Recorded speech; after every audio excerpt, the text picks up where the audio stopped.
Hola, ¿qué tal, queridos amigos? Bienvenidos a mi canal.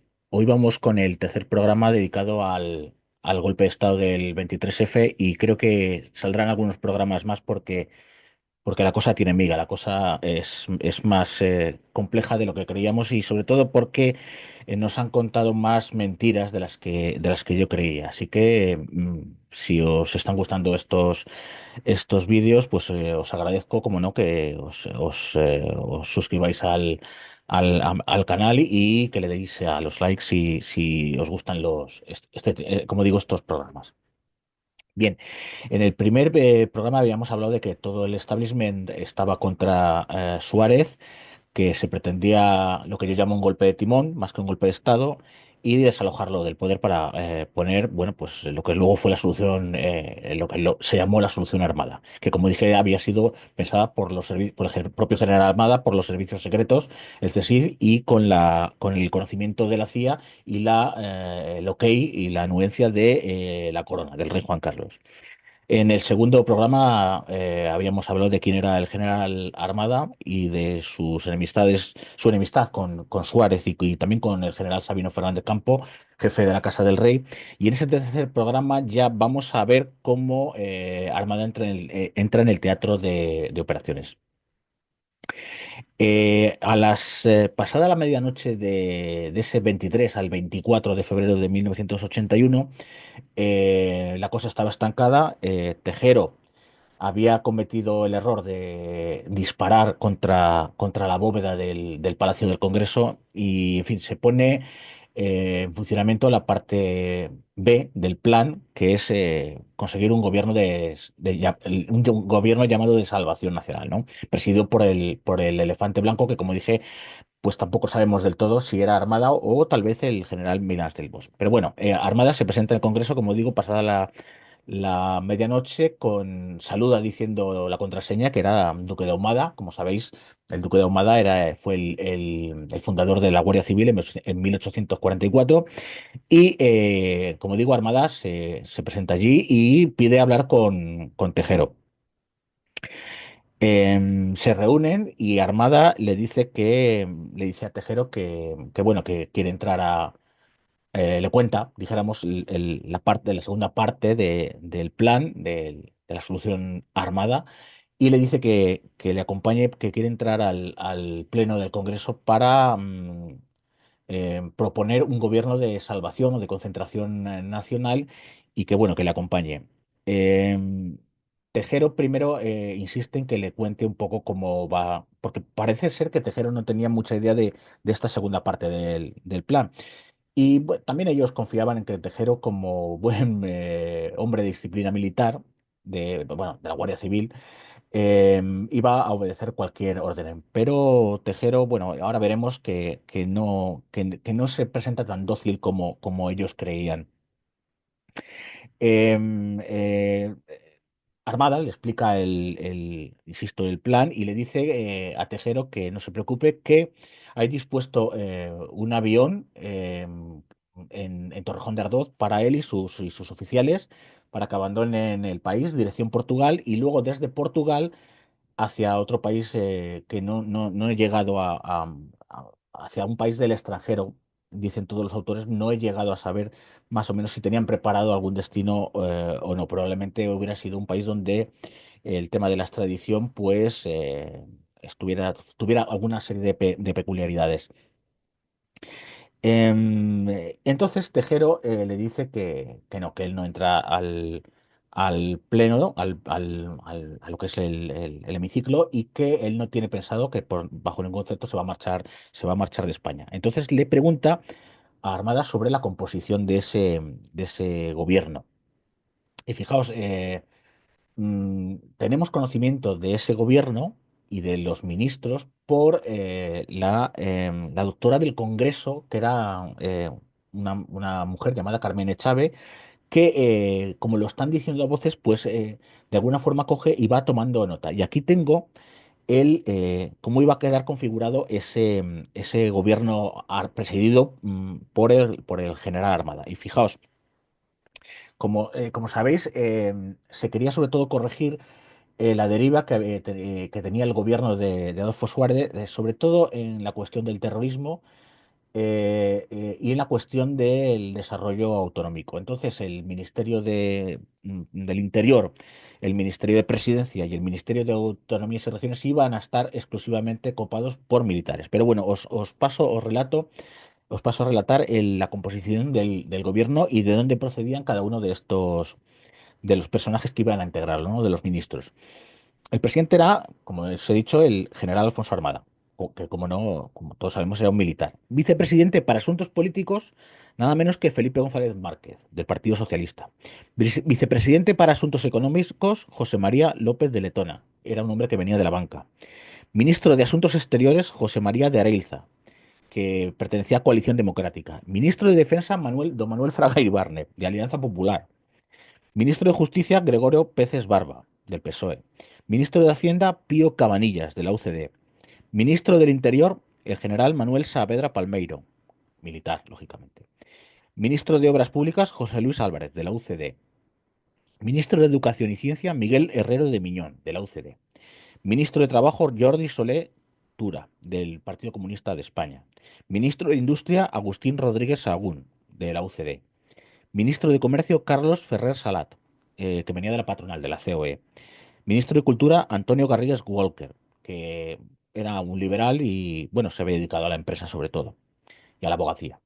Ministro de Economía, Ramón Tamames Gómez, que entonces pertenecía al PCE, aunque como hemos visto últimamente ha defendido una moción de censura a través del partido Vox. Ministro de Transportes y Telecomunicaciones, Javier Solana de Madariaga, del Partido Socialista, del PSOE. Ministro de Autonomías y Regiones, como se ha dicho, un militar, general José Antonio Sáez de Santamaría, que si no recuerdo mal es familiar, no sé si el padre o abuelo de Soraya Sáez de Santamaría, que fue ministra del Partido Popular. Ministro de Sanidad, Enrique Mujica Herzog, ya sabemos, un hombre que siempre estaba en todos estos fregados del PSOE, y ministro de Información, Luis María Ansón Oliart, que entonces era presidente de la agencia EFE. Bien, Tejero, como hemos dicho, no había sido informado sobre la composición de este gobierno y cuando ve que dentro de este gobierno Armada hay lo que él llamaba rojos, que eran gente del Partido Socialista y gente del PC, dice que eran ahí.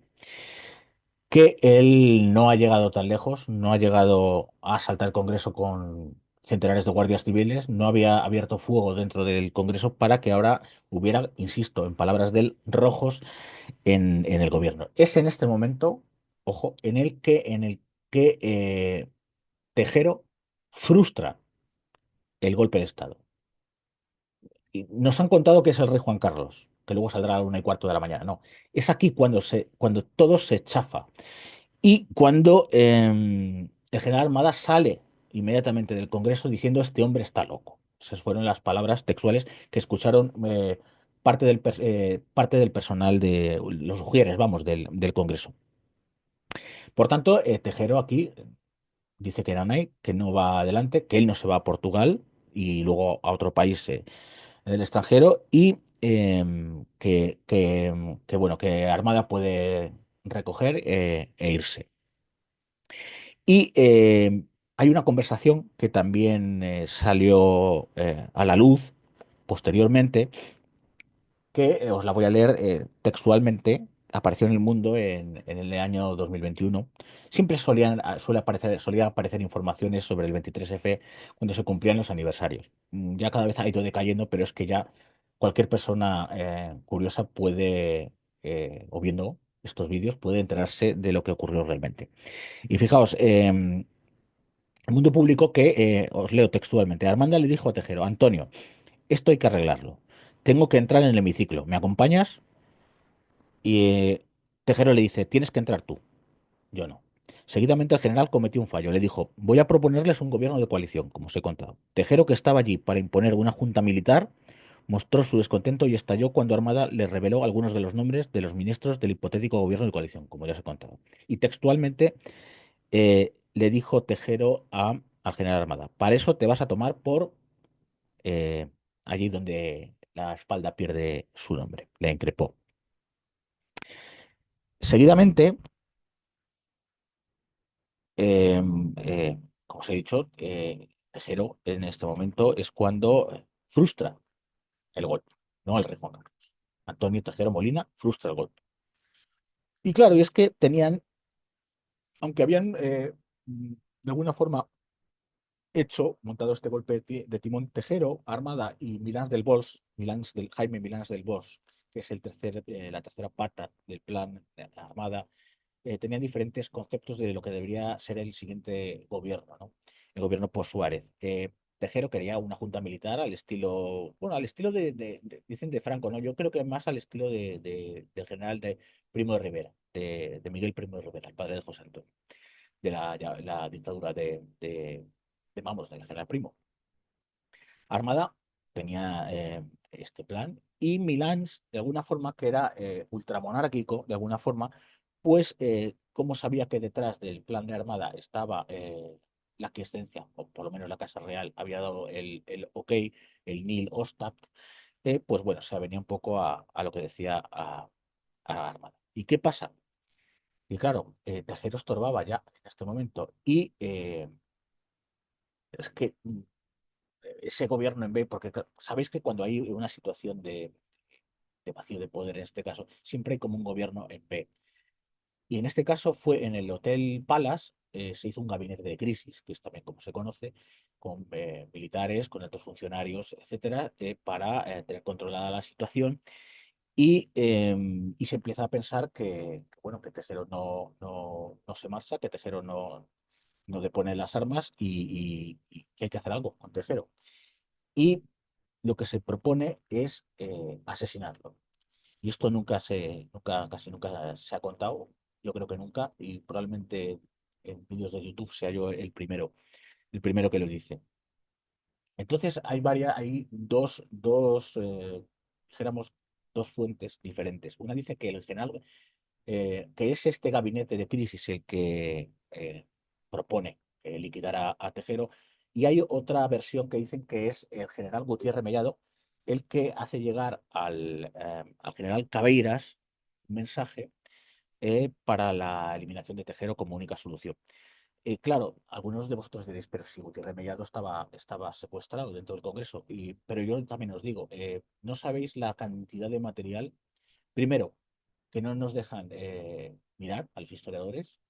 Ya me he quejado varias veces de que tenemos una ley de secretos oficiales de 1968, que no tenemos como los Estados Unidos, por ejemplo, una ley de desclasificación de secretos, como Dios manda y del siglo XXI, y que parte del material se ha destruido, parte del material ha desaparecido, parte de las llamadas y de los telegramas fueron eliminados y ya digo, aparte de lo que no ha salido porque no nos deja comentarlo, pues todo este material destruido probablemente podría apoyar la idea de que fue Gutiérrez Mellado. Si no, no obstante, fue este otro gabinete de crisis, este gobierno en B, el que tenía preparado matar a Antonio Tejero Molina. Y claro, el general Cabeiras designa a un coronel para que se acerque al Palacio de las Cortes y liquide, mate a Tejero. El elegido es el coronel Félix Alcalá Galiano, el entonces coronel Félix Alcalá Galiano, como veis, apellidos de rancio abolengo y de tradición militar. Em, Alcalá Galiano se oculta en la guerrera una pistola y se presenta en el Congreso. ¿Verdad? Dice el duque de Ahumada, etcétera, tal, la contraseña para entrar en el Congreso y le dice a Tejero que quiere hablar en privado con él. Tejero le contesta que no, que los hombres que hay ahí presentes son hombres de total confianza y que lo que le tenga que decir que lo diga delante del resto de los oficiales. Alcalá Galiano, Félix Alcalá Galiano, insiste que quiere hablar con él en privado. Y Tejero, que sería lo que fuera, pero tonto no era, le dice, de acuerdo, pero primero eh, deje el arma sobre esta mesa. Y al final, es cierto que Alcalá Galiano, todos los testigos, algunos testigos lo aseguran, que dejó, verdad, la pistola encima de la mesa y entraron a una parte donde le contaría cualquier historia, pero donde, de alguna forma, el plan, pues, su pistola no pudo llevar a cabo la ejecución del asesinato de Tejero. Y claro, y ahora ya llegamos al momento en el que ya pasa, llega la 1 de la mañana, el rey pide dos cámaras, se improvisa dos unidades móviles con cámaras, se improvisa en Zarzuela un, un un estudio móvil, ¿verdad? Y sale diciendo aquello de la unidad de la corona, la unidad de la patria, la corona significa, tal, tal, tal, tal, todas esas cachelas. Y aparte, había telegrafistas, había gente interceptando mensajes desde el Hotel Palace y hay un telegrama que manda a la Casa Real a Milans del Bosch. Milans, y le dice, Milans, Jaime, a partir de este momento estás contra la corona. Y aquí es cuando Milans, el propio Milans, que había sacado los tanques en Valencia, había decretado el estado de excepción, dice, el rey nos ha traicionado, nos han alentado, pero él en el último momento se ha echado atrás. Como sabéis, Tejero, bueno, en este momento Tejero también queda totalmente en solitario, habla con Milans del Bosch, Milans dice que va, que va a retirar los tanques de las calles de Valencia, se suspende el estado de excepción y Tejero al final, como sabemos, al final firmará la rendición en el llamado Pacto del Capó, porque se firmó encima del capó de un Land Rover y hacia el mediodía del día 24 ya de febrero salió del Palacio de las Cortes. ¿Qué pasa? Que el día 27 se convoca una manifestación masiva, impresionante, prácticamente 1,5 millones de personas inundan el paseo, la carrera de San Jerónimo con una pancarta diciendo que el pueblo español con la Constitución, etcétera, las libertades, etcétera. Y portando esa pancarta, sin embargo, iban varios de estos personajes, de estos diputados que tenían conocimiento de la solución llamada, de la llamada solución armada y que estaban, y bueno, pues esta es la historia, que estaban mintiendo a la cara a un ignorante pueblo español que realmente creía que su rey les había salvado. Bueno, queridos amigos, espero que os haya gustado el vídeo. Si esto le dais like. Si os ha gustado, suscribís si queréis que siga haciendo más vídeos de este tipo. Yo no gano dinero con esto y lo hago simplemente por divulgación. Como sabéis, por divulgación y para el conocimiento de la historia reciente de España. Bueno, pero recordad, como siempre, libertad constituyente ya.